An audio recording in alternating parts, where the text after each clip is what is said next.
Hi guys, good afternoon, or whatever time it is where you are. I hope you're well. Thank you very much for joining me today. And if you're watching the replay, then thank you to you as well. What was I going to say? Yeah, I've got a virtual background today because I'm in my new flat and it's very small, so I'm now working from the bedroom. So yeah, you don't need to see my bed and stuff. So that's why I've got the virtual background set up. I would love to have a little library in my place, but I don't, not yet. So I hope you're well. Today we're going to be talking about idioms for giving advice. So let me add this to the stage. Okay. So this is the thumbnail. You know, if someone asks you for advice, you can say you should think on it, but it's more advanced to use an idiom like I'd sleep on it. Hi, Isaac. Thank you for joining me. I do love this Lady M. Some might say I have delusions of grandeur. So let's get into it. Let's get into our first one. Vitaly, hello. How are you? First one we're going to look at. This one has a UK and a US variation. So to take something with a pinch of salt, being British, that's what I say. And you can see in the picture there, that is this is a pinch, when you pinch something or pinch yourself, pinch of salt. Yeah, exactly. That is exactly right. Take something with a grain of salt. So that's the US variation, which I'll get into, I think it's my next, yeah, grain of salt. So a grain is one little tiny bit of salt. So not a pinch, but one tiny piece. It means that I don't buy it. Yeah, more or less. Yeah. For anyone who's not familiar, sorry, with this phrase, I don't buy it. That means I don't believe it. I'll put that in the chat. I don't believe it. Hello, Jesus. Good morning to you. Good afternoon to me. So, yeah. If you take something with a pinch of salt or with a grain of salt, if you're speaking North American English, then you don't accept it completely or too seriously. You know, it might be true, but maybe the person who said it is prone to exaggerating. So imagine you're chatting. He said the project would be finished by Friday. Well, I'd take that with a pinch of salt. He said the same thing last week. So this is like saying I wouldn't take that too seriously. I wouldn't believe that 100%. So this is something that's often used when giving advice. Let's have our next one. As we go through this, if you, I'd be interested to learn if you have similar idioms in your language. So do let me know in the comments if you do have a similar idiom. Let's take a look at our next one. This one, better safe than sorry, or better to be safe than sorry. This is used a lot. Very, very good for giving advice. Does anybody know what this means? I think this one's reasonably clear. Sometimes idioms are impossible to guess from the words alone, but I think in this case it's fairly logical. What do you think? No, it's not the same as better late than never, although that has a similar ring to it, doesn't it? Better safe than sorry, better late than never. So, hello, Jenny, I'm well, thank you. How are you? Honza, hello. Hello. Hi, Cherry. Yeah. Yes, yes, yes. Victory Day. Okay, yeah. So the name of this, of Victory Day, depends on where you are. In England, we call it VE Day, as in Victory in Europe Day. I believe Trump has just changed what it's called in North America because he wants the focus to be more on the US and less on Europe or anyone else. So, yeah. Better to be cautious than pay for your potential stupidity later. Yeah. Yeah. To be careful or else you'll be in trouble. Yeah, you may well be in trouble. Good. I'm glad to hear that. Yeah. Safety first, basically. Yeah. Precious one to eat on the side of caution. So this one we say to err on the side of caution. Yeah. Which is a strange expression. But there we go. Yeah, so it's best to be cautious when someone is telling you that they're going to be exactly doing something that you think might be risky, and you would say, better safe than sorry. For example, do you think that I really need travel insurance for a short trip? I'd get it anyway. Better safe than sorry. So, I mean, when it comes to insurance, let me just put, so insurance is when you pay, you pay a company, so an amount to essentially protect yourself if something bad happens. So like travel insurance, if you have travel insurance and then your flight is delayed or cancelled, you may be able to get some money back. So it's like financial protection, basically, in case something bad happens. Financial, I would say medical protection, but that comes down to the finances as well. It's like financial protection. Hi, Helen. Can't talk today. That's a couple of words I've tripped over. Must be the cold. Cool. So better safe than sorry. Are you the type of person that takes risks and, as we say, throws caution to the wind? Throw caution to the wind. I'll pop that in the chat. Take a risk or takes risks. So are you someone who throws caution to the wind, or are you more of a better safe than sorry, safety first kind of person? Yeah.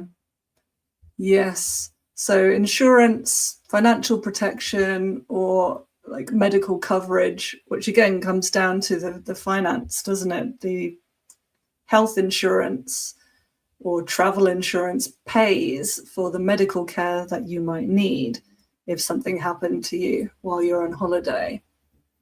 So, yeah. I would only say throw caution to the wind. Do we say cast or fling as well? Maybe so. Let's have a look. Yeah, I haven't heard cast or fling caution to the wind, but any US English speakers here, is that a thing? Do you say that? Interested to know. Plausible. Yeah, no. I would stick with throw in this case. I would. I don't know where I fall on this spectrum. Can be a little bit of a risk taker. Although I do always get travel insurance. So, this one you may have heard. This is quite a well-known idiom. Don't put all your eggs in one basket. So what do you think this means? Have you heard it before? So I would say it's more, rather than discretion, risk management is a good way to sum it up. Don't risk everything. Cast your net wider. Yeah, all of these are excellent. So don't rely on just one option, basically. Because imagine if you've invested your money and you've invested it all in one thing, and then that thing fails, you lose everything. It's better to spread it around. So we have this to have a finger in every pie. This is sort of to be involved in everything. Now, I'm thinking of quitting everything to focus on YouTube. That's great, but maybe keep your part-time job for now. Don't put all your eggs in one basket. So again, I would just say put rather than lay. Although if you said lay all your eggs in one basket, of course the meaning would be clear, but I haven't heard that variation, unless it's a US thing. Let's have a look at our next one. Sleep on it. So this is the one from the thumbnail. Very simple piece of advice, but usually very smart advice. Yeah. Give it some thought. Don't rush to make a decision. Take some time before deciding. Yeah, nice. So Hideaki, Vitali, you guys are on the same page. So to mull over. Let me mull it over. There's another idiom for you, to be on the same page, essentially to agree. So, should I accept the job offer today? It's a big move. Why not sleep on it and see how you feel tomorrow? So we are very often speaking literally when we use this idiom. We do mean sleep on it, go to sleep. Decide tomorrow, don't decide today, which I think is often good advice. Good advice as well when responding to something, like particularly if you've got any kind of confrontational situation going on via written communication like email or text. It's best to take your time and think before responding. Certainly. Yeah, avoid what we call a knee-jerk reaction. Yeah, exactly. Australia, Gustavo. Oh, lovely, lovely, lovely. I was very lucky to be able to go to Australia a long time ago now. It was 2007, I believe, and I had the most wonderful time. Would love to go back, but it's such a long flight. Yeah, check yourself. Palak, hello from India. Nice. We really have got a global group today, which is lovely. This is one of the reasons why I teach English, actually, because I enjoy talking with, getting to know people from different cultures, different backgrounds. It's interesting. And recently, I have been getting what we call itchy feet, which if you're signed up to my weekly newsletter, you'll know what this means. But if not, you won't. By the way, if you would like to sign up to the weekly newsletter, you can do that on my website, which is englishwithm.com. It's a free newsletter, free weekly newsletter. So yeah, absolutely. Absolutely. Itchy feet is wanderlust. I love that phrase. Yep. Bitten by the travel bug for sure. Nice. Dabbing. Reminds me of when I used to teach kids, and they used to do that all the time when it was first done. Want to travel. Yes. Yeah. Also from India. Cool. Yeah. Recently, I mean, it's not going to happen because I can't afford it at the moment, but just suddenly I have this urge to travel, to go, to see places, But yeah, not an option at the moment, sadly. Maybe next year. Bite the bullet. So this one, you can see in the picture what a bullet is. So, and bite, I couldn't find an appropriate picture, but bite the bullet.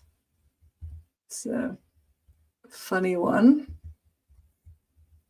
What does it mean if you bite the bullet? Any ideas? Yes. This is it. To face a difficult situation. Yeah, absolutely. Do something difficult or unpleasant that you can't avoid it. You have to do it. But you know what it's like when we have to do something that we don't want to do. It's very easy to procrastinate and put it off. So there's a phrasal verb for you, to put something off. This is to delay doing it. Often because we don't want to. So stop putting it off and just get on with it. Do it. To do or face unpleasant situations. Exactly. Yeah. So I've been putting off going to the dentist. You'll feel better once it's done. Just bite the bullet and book it. Abdul Hakim, you are very welcome. Interesting. To grasp the nettle. Haven't heard that one before, but I like it. Grasp the nettle. Excellent. Yeah. Nice. Okay, so this is a synonym, guys, which I didn't know. This is new for me. Grasp the nettle basically means bite the bullet. Okay. This is a good question here. What's the difference between bite the bullet and face the music? So, and they are very similar. If you face the music because you have done something bad, generally speaking. So, so face the music, you've done something bad and now you have to accept the consequences. When was the last time I had to face the music for something? Normally quite well behaved in my old age. As a child, certainly. Oh dear. I remember there was one terrible incident when I was very young. I thought that I had broken my mum's, it was a stereo system. I thought I'd broken it. And so I went and I hid under one of the beds and in the house. I think it's been in the spare bedroom. And my mum couldn't find me. I fell asleep under there. And my mum couldn't find me. And she was so worried. She thought that something terrible had happened. And in fact, she called the police, understandably. And then I woke up and I came out from under the bed and I was in a lot of trouble because she had been so worried. So I had to face the music in that case and accept the consequences. So yeah, imagine, can you think of a situation where you've had to face the consequences because you've done something bad, something naughty? Evening in India, yeah. It's the afternoon here. It's a bit of a grey day here in southern Spain. It's cloudy, but it is light. Okay. I don't know anything about football. I'll take your word for that. So if you're facing the music, you've done something bad. If you're biting the bullet, you haven't done anything wrong. It's just that there's a situation that needs your attention, a situation that you don't really want to deal with. So in both cases, it's let's put this in the chat. In both cases, you have to face a difficult situation. But with face the music, you have caused the difficult situation by doing something bad or something wrong. Yeah, you have to accept the criticism and often the punishment as well, the consequences of your actions. So that's the difference there. Let's have a look at our next one. Look before you leap. So to leap is to jump. This one means think carefully before acting. It's a little bit like sleep on it. Throw the shade, throw shade, throw shade. So that one is without the, to throw shade. This is to publicly criticize someone. And it involves a lack of respect if you're throwing shade at someone. People often nowadays, you see like celebrities when they're talking about other celebrities and they say, no shade, but, and then proceed to throw shade. So it's like when someone says, no offense, but, and then proceeds to insult you.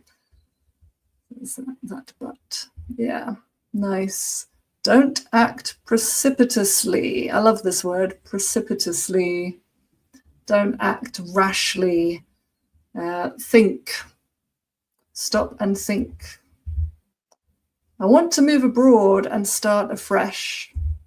Well, that sounds amazing, but look before you leap. Make sure you've got a plan. So don't just do it. Think twice. Yeah, exactly. Which reminds me of Celine Dion. I won't sing the song, but yeah, Baby Think Twice. Song from the 90s, reminds me of my childhood. Oh yes, I wanted to draw your attention to this start afresh because this is, well, it's not an idiom really, it's a phrase. If you start afresh, you begin to live in a different way or you do something differently. So maybe you've been working on something and it's not working. Your approach is getting you nowhere. You might say, ugh, let's just start afresh. In other words, let's start from the beginning and take a different approach. Let's do it differently. So I want to start afresh. And in this context, I want to move abroad. Abroad, I often get questions about this word. Abroad is basically a different country, a country that is not your native country. So I live abroad. Yeah, I'm from England, but I live in Spain. So I want to move abroad and start afresh, start my life again.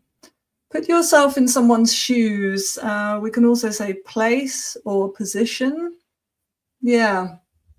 Start from scratch without the, to start from scratch. Is there a difference between start from scratch? So let's just back up. Start from scratch and start afresh. There is a subtle difference actually here. So if you, let's put this, if you start from scratch, you start again. If you start afresh, you start again with a different approach. So that start afresh gives the sort of subtle idea of doing things differently, having a change, whereas start from scratch, you might do the same thing. Again, you might follow the same process, but you're just going back to the beginning to start over. Put yourself in somebody's shoes or in somebody's place. Yeah, nice. Wipe the slate clean, that is to start afresh. Tabula rasa. You put yourself in somebody's shoes or place or position, then you try to understand someone else's perspective. We use this a lot when giving advice. A lot, a lot. I can't believe he's being so quiet during meetings. Try putting yourself in his shoes. He's just joined the company and might be nervous. So, yeah, empathize. Empathize. Yeah. Abroad. I'm going to go overseas. I'm going to go abroad. It's the same. Yeah. If you put yourself in someone's shoes, place, or position, you empathize with them. So we often use this when someone is being what we consider is overly critical of somebody else, like criticizing too much. And we say, well, hang on a minute, put yourself in their place, and maybe you can understand why they are saying what they're saying or doing what they're doing. Not enough empathy in the world, I think. Look at the next one. At the end of the day, we use this expression a lot. At the end of the day, and it doesn't mean the literal end of the day, as no doubt you have guessed. We use this phrase to give our final opinion after considering all the options. Yeah, this is a nice expression as well. So to walk a mile in somebody's shoes. So that's another way of saying to empathize. Don't judge unless you've walked a mile in his shoes or her shoes. So, unless you have lived another person's life and had their experiences, then, you shouldn't judge them because you don't know how you would react if you were in their place. Yeah. At the end of the day, it's not the same as in the long run, but it is the same as ultimately. Eventually is a little different as well, because eventually means after a period of time. Mind you, is that different to in the long run? It'll be worth it in the long run. It'll be worth it, eventually, ultimately. I wouldn't say at the end of the day in that case. I would say in the end. So all of these, in the end, you could say, for example, in the long run, or eventually in that case, or even ultimately. All of those work. Hi, Mohammed. Yeah. This is an interesting adjective here, empathetic. There are actually two adjectives. There's empathetic, and there's also, which you tend to hear quite a lot nowadays, empathic. I say empathetic, but you will hear empathic as well. In the end, all things considered, yes. Yeah. So figuratively, for example, everyone has a different opinion about what I should do. At the end of the day, it's your life. Do what feels right for you. And it's very often followed by something like, it's your life, or it's your decision. It's up to you. It's probably the most common ways to complete the phrase. So, no, not pathetic. Not pathetic. Yeah, exactly. So if you are empathic or empathetic, you can feel the way someone else does. You can put yourself in their shoes. Imagine how they're feeling. No, not pathetic. Pathetic is something that we often use as an insult in England, and we say, "Oh, that's absolutely pathetic." Like that's really bad and disappointing and not good, unsuccessful, not worthy of respect. Like true fillers are things like and I mean, which I'm aware that I say quite a lot. I mean. in this case, it does serve a purpose. It introduces our final point. It makes it clear that what we're about to say is the kind of the summary of our opinion. So at the end of the day, I can say what I want, but at the end of the day, it's up to you. It's your decision. So I would follow it with something like, it's up to you, it's your decision, it's your life, or only you can decide, or something like that. Sympathy versus empathy.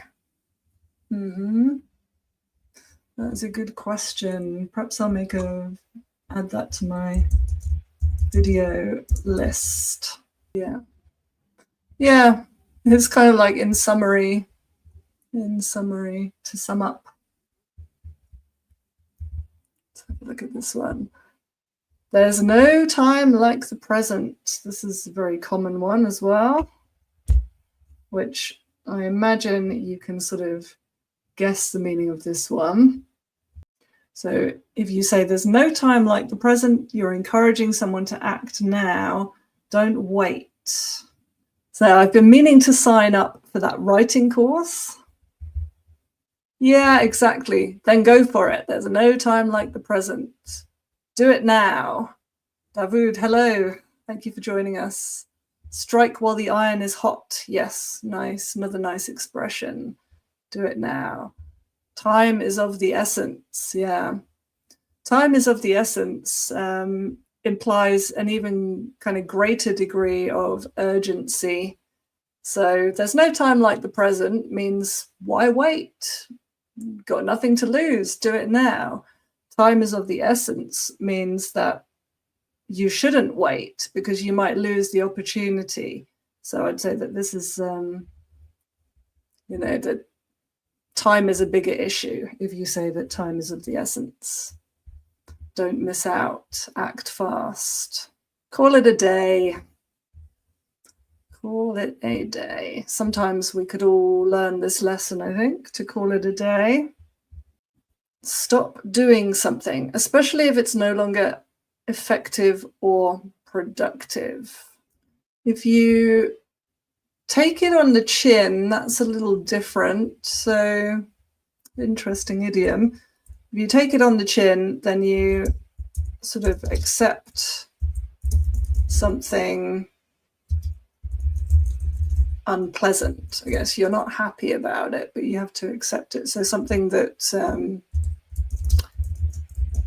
impacts you negatively, and you accept it without complaining. Yeah, it's a wrap. Call it a wrap. Stop working. Yeah, life can indeed be cruel, although that's not what this particular idiom is about. So let me show you an example. I'll get it out of the way. We've been editing this video for hours. Let's call it a day and finish it tomorrow with fresh eyes. So you've been working for hours and you're just not, you feel like you're not achieving anything anymore. You're tired, your brain isn't working properly. So you say, right, yeah, let's call it a day. It's not productive to continue at this point, so we'll stop. Go back, take it on the chin. Yeah, Vitali, that's a good way to describe it. Accept something stoically. Another lovely, well, the adjective stoic, the adverb stoically. Don't complain. You don't love the situation, but you're gonna, we would often say, man up. Get on with it. Stop complaining. Take it like a man. Rather sexist language there, but there you go. There you go. Call it off is different. Yeah, thanks, Isaac. So call it off. If you call something off, you cancel it. For example, the football match or game, if you're in the US, had to be called off due to something happened recently in a sporting event where it had to be called off. I think there was a tennis match that had to be called off. What happened? Why was it called off? It was probably weather related. I think they waited and ultimately, no, it was the blackout. That was it. There was, a tennis match. They were in the middle, or they'd started the match, and then with the blackout, they had to cancel it because they weren't able to keep score. That's it. The blackout, massive power cut that affected Spain and Portugal last week, I think that was. This is this is different. Don't take my word for it is always in the singular form. Don't take my word for it. That is check the evidence. So if you don't believe me, go and check the evidence. This is what I say to people when they don't believe me that it's not correct to say that I forgot my phone at home, for example. I say, well, don't take my word for it. Go look in the dictionary. You'll find the evidence. Hold yourself together. So that's different. Relating back to take it on the chin. Hold yourself together. If you said to someone, hold yourself together, I guess it just means don't get emotional about things. So kind of similar, really, to telling someone to man up or take it on the chin. Yeah, very similar. Don't burn your bridges. Another one very important when giving advice. And we tend to say this a lot. So this means it's quite, you can picture it, can't you? You can picture what happens if you literally burn a bridge, then you can't cross that bridge anymore. So it means if you burn bridges, you end relationships or options permanently, particularly when leaving a job or situation. So I'm tempted to tell my boss exactly what I think before I quit.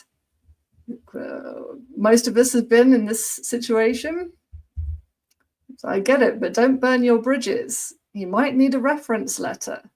So yeah, don't completely cut off the relationship. Maintain contact because you may need it in the future. Yeah, if you tell someone exactly what you think of them, you give them a piece of your mind.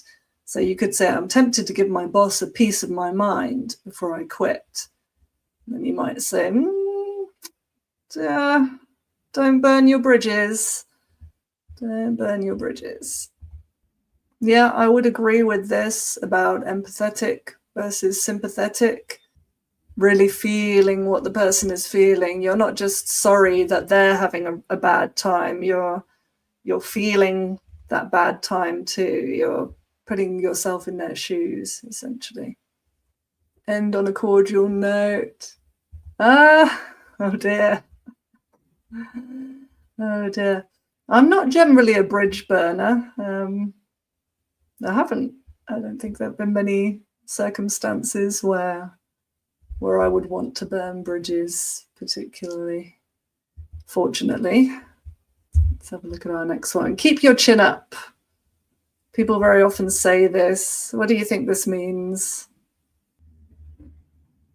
Don't get discouraged. Yeah. Keep positive or think positively and say, don't get discouraged. Carpe diem. This one, there's no time like the present. This is carpe diem. Seize the day, exactly. So this is the Latin. And we very often say carpe diem. Reminds me of a Metallica song, Carpe Diem. Love Metallica. Remind me of my younger years. Yeah. So think positively. Don't get discouraged. Don't lose hope. Yes. Maintain a positive attitude. Let's give the example there. Nothing's going right lately. I know it's tough, but keep your chin up. Things will get better. Don't kick the can down the road. So that's sort of, that specifically relates to a problem. So that would be kind of like bite, kind of like bite the bullet. Don't kick the can down the road. Time is lost, never be found again. Yeah, that's it. Can't get it back, can we? Yeah. That could be a problem. So this one. Rome wasn't built in a day. We have a lot of, a number of idioms relating to Rome. Rome wasn't built in a day. All roads lead to Rome. When in Rome, do as the Romans do. And we say this for big or important things take time to achieve. I've been studying English for years and I still make mistakes. Oh, you're doing great. Rome wasn't built in a day. Just to point out, you're doing great. This is grammatically questionable in UK English because great is an adjective, not an adverb.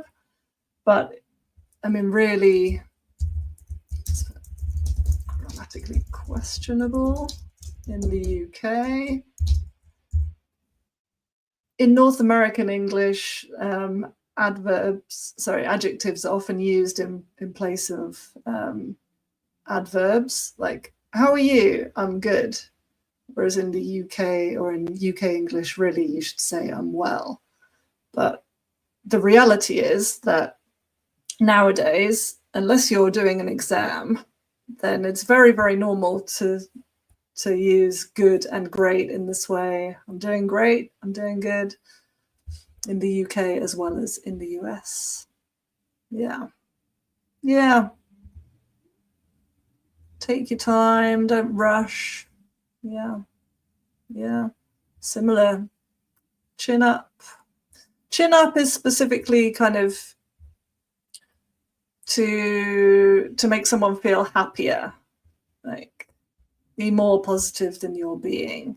Whereas Rome wasn't built in a day really focuses on the fact that we don't expect to see success overnight. Actions speak louder than words. This is our last idiom today.